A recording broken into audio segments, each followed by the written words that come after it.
அருள் வரலாற்றை பேசுறதோட தான் இருக்கோம். இன்னும் செயல்முறைக்கு செயல்பாட்டுக்கு வரல. நாம பாடுவதும் பேசுவதும் மட்டும்தான் நம்ம பண்ணிக்கிட்டு இருக்கோம்.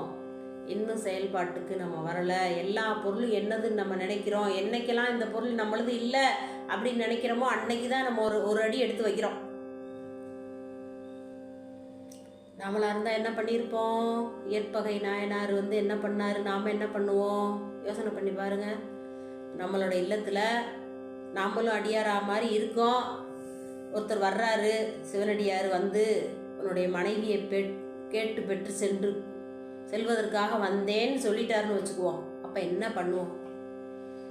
ஓஹோ, நீ தான் சாமியார் வேடமிட்டு கொண்டு வந்து ஊரை ஏமாற்றி கொண்டு இருக்கின்றாயா? உன்னை உடனே இப்போது காவல்துறையில் பிடித்து கொடுத்து விடுகிறேன்னு சொல்லுவோம். நம்ம இயற்பகை நாயனார் அப்படியெல்லாம் சொல்லலை.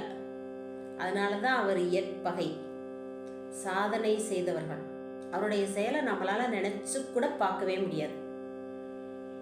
பல தடவை நம்ம அதான் சொல்லுவோம். நம்ம நாயன்மார்களுடைய பேரை இப்போது வாழ்ந்து கொண்டிருக்கக்கூடியவர்களுக்கு எவ்வளவுதான் அவங்க பெரிய கொடையாளர்களாக இருந்தாலும், எவ்வளவு திருப்பணிகள் செய்தாலும், நம்ம நாயன்மார்களோட பேரை அவங்களுக்கு நம்ம சூட்டக்கூடாது. அவருடைய தாசன், அடிப்பொடி, இந்த இப்போ நிறைய ஐயாலாம் வச்சுருக்காங்க, சேக்கிலார் அடிப்பொடி அப்படின்னு. அவருடைய திருவடியை நான் சூட்டி கொண்டிருக்கேன். அந்த மாதிரி வைத்துக்கொள்ளலாம். நாயன்மார்களோட பேரை நேரடியாக நம்ம வைத்துக்கொள்வதற்கான அதிகாரமோ தகுதியோ நம்மள்கிட்ட இல்லை. அதுதான் உண்மை.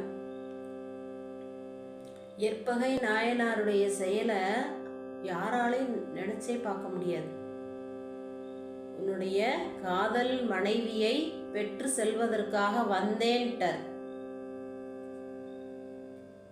இவர் என்ன சொன்னாரு நாயன்மார் தெரியுமா? நம்மளுடைய இயற்பகை நாயனார் என்ன சொன்னார் தெரியுமா?